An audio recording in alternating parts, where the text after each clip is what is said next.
à toutes et à tous.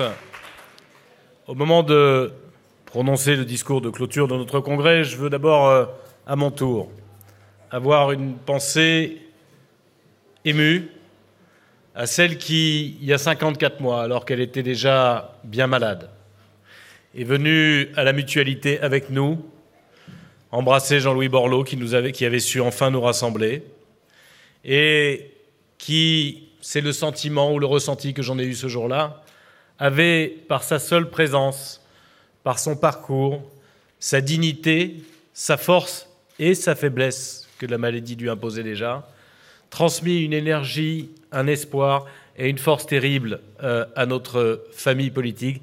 Simone Veil, qui entrera bientôt au Panthéon, est réellement une marraine à laquelle nous restons attachés et à qui nous devons penser 54 mois après.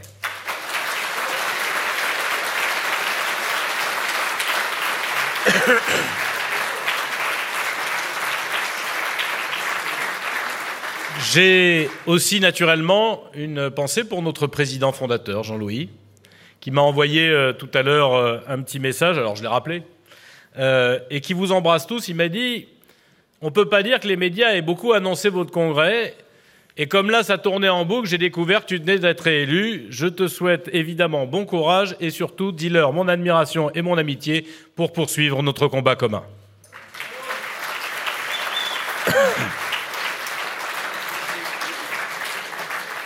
Et surtout, je veux vous remercier de cette élection à suspense. Tout à l'heure, un journaliste, j'avoue que je n'ai pas été très bon d'ailleurs, me dit « Qu'est-ce que vous pensez du fait d'avoir été seul candidat ?» Je pense exactement ce que vous venez d'exprimer, cher Hervé, cher Yves. S'il y avait eu plusieurs candidats, cher Louis, on aurait dit « Vous vous divisez ». On a réussi à être d'accord. C'est vrai que chez les centristes, ce n'est pas un truc classique.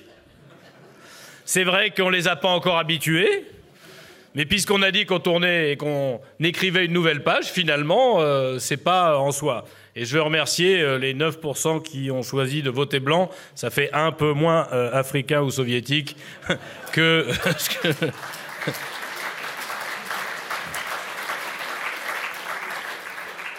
Je veux vous remercier de votre présence beaucoup plus sérieusement.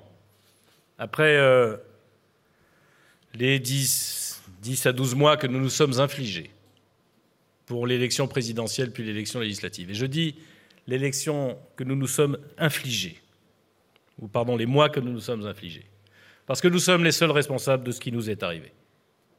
Nous sommes les seuls responsables, ou plus exactement, notre organisation, notre construction, nos attitudes, nos personnalités, sont les seuls responsables de nous avoir conduits au renoncement.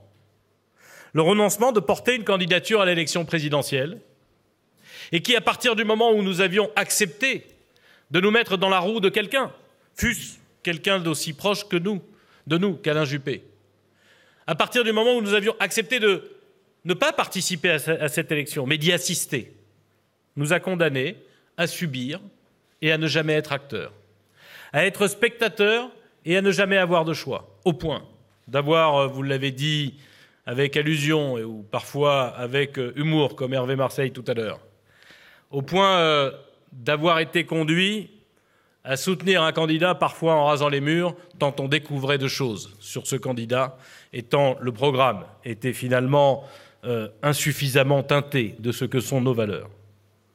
Et je veux vous remercier d'être là parce qu'après tout, en soi, ça n'était pas évident. Évident de subir ça, évident de traverser ces épreuves, évident de rester. Vous êtes quelques-uns à l'avoir dit, Daniel Leca vient de le dire aussi. Je sais que beaucoup d'entre vous ont douté. Je sais que beaucoup d'entre vous ont hésité. Je le sais. Croyez-vous que votre président, lui, n'ait pas eu à souffrir et à hésiter dans toute cette période? Mais dans cette période-là, nous n'étions pas capables de décider, de trancher.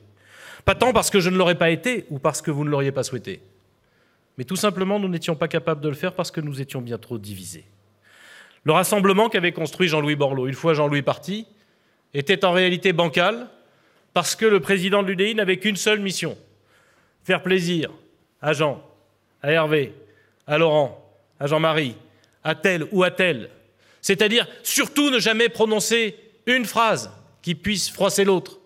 Ne jamais espérer, quand il dit quelque chose, être repris ou soutenu, mais savoir que les flèches tomberaient le lendemain. Ça a rendu notre parti politique immobile, incapable de porter ses propres valeurs, de les assumer, soit en présentant son candidat, soit en affirmant ses différences.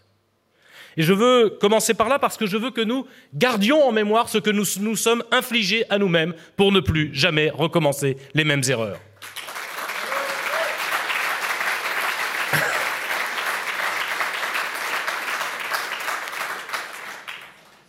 Quelqu'un y a fait allusion tout à l'heure. Bien sûr, c'est Yves qui vient de le dire. Bien sûr qu'on a annoncé notre mort 10 fois, 20 fois.